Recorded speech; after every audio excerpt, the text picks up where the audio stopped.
The first light comes thin and colorless over the Pacific, and the sea looks like hammered steel, a flat, endless sheet with dents left by the wind. And in that chill early hour, a handful of men in blue canvas flight suits walk across a carrier deck that is alive under their boots. Their breath is a faint cloud in the air. The ship's island looms to one side. The deck crews move like choreographed shadows around crouched aircraft. A pilot runs a glove across the edge of his prop blade, as if touching the wing of a sleeping bird. He glances once at the horizon, and then back at his crewmen. They do the same ritual every time. Hand clap, quick check, the tight nod that means we're ready even if we're not, and then the pilot climbs in. The engine coughs, shudders, catches. The deck officers' flags trace brief arcs like the last strokes of a painter finishing a canvas. Somewhere below, the ship's heart beats, a slow, heavy thrum felt more than heard. The morning of June 4, 1942 has begun, and the world is pivoting around a small coral atoll called Midway. To reach this morning, you have to start months earlier, when the Japanese Empire was still surging outward across maps, arrows pointing from island chains to harbors, from airfields to cities, from ideas to outcomes. 6 months after the attack on Pearl Harbor, the Imperial Japanese Navy had taken Guam, Wake, Hong Kong, much of the Dutch East Indies. It had hammered the Philippines and raced south toward Australia's lifeline. The speed of the advance made victory feel like a natural law. But wars change not only on battlefields, they change in rooms where people listen well. At Pearl Harbor, in a nondescript building where the windows were often shut and the coffee always cold, American codebreakers listened to a stream of numbers called JN-25. A Japanese naval code that was not broken so much as dented and peeled back in layers.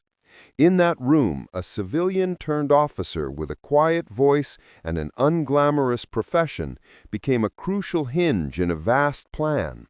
Station HYPO, led by Joseph Rochefort, began to see a shape in the noise.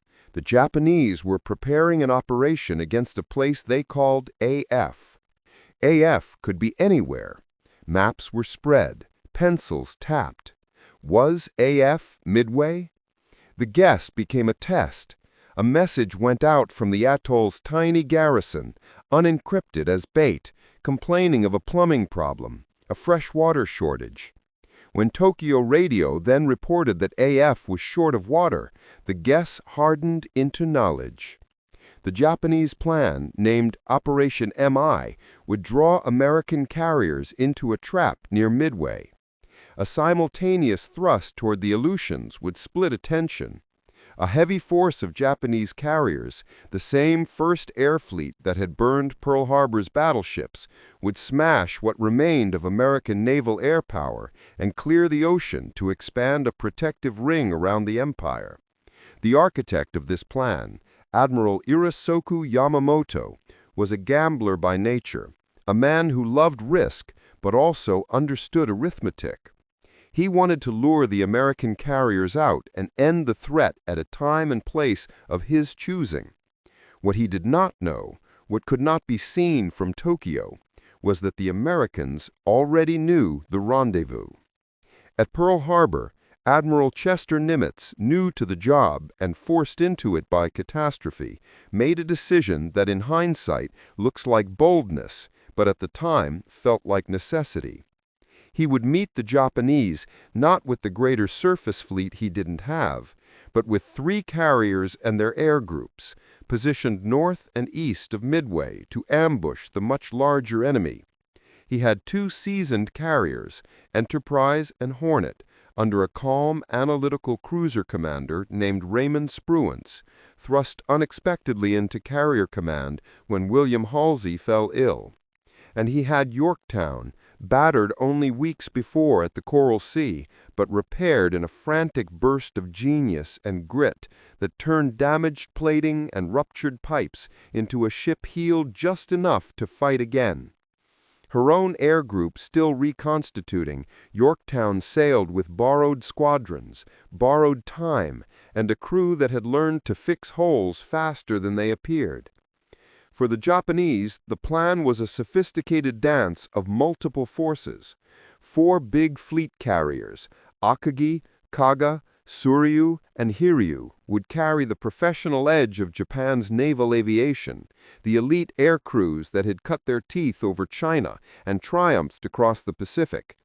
Admiral Chuichi Nagumo would command this striking arm.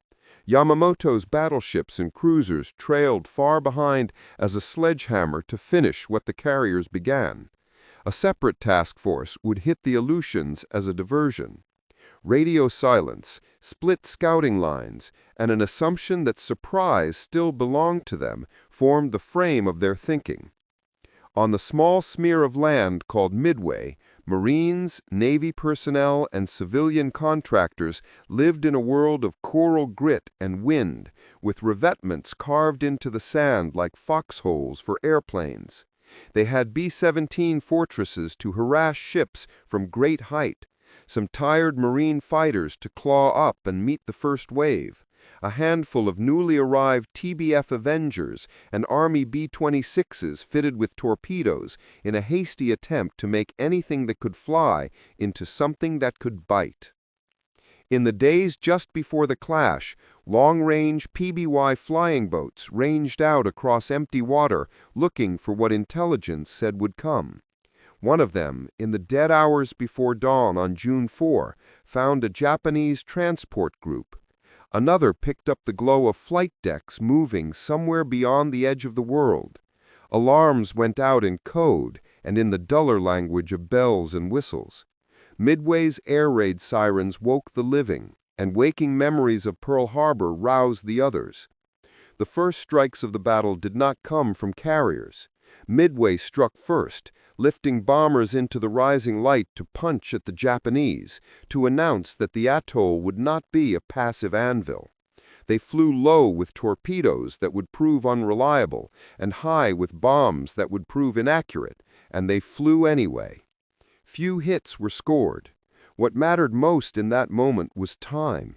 Minutes carved from the morning and taken away from the plan of a commander who had to decide with limited information what to do next. Nagumo had launched a pre-dawn strike to neutralize Midway's airfields. It was successful in setting fires and breaking aircraft, but not successful enough to prevent more sorties. Should he send his reserve against the island to finish the job, or hold it ready in case American carriers are nearby? He ordered one thing, and then, when scouts belatedly reported ships on the horizon, reversed himself. This is the moment where war is not a chess match, but a living storm. Order flows down. Men begin to move bombs off trolleys and put torpedoes on. Then the order reverses, and the dance reverses with it. Weapons lifted, rolled back, fuses checked and rechecked, fuel lines coiled and uncoiled. Minutes stretch. The deck becomes a workbench scattered with the pieces of 2 different ideas. The air group's combated air patrol, fighters already aloft, has to be managed and refueled.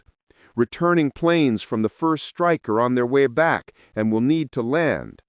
In the space between seeing and deciding, the morning ripens toward catastrophe, and all the while the Americans are searching.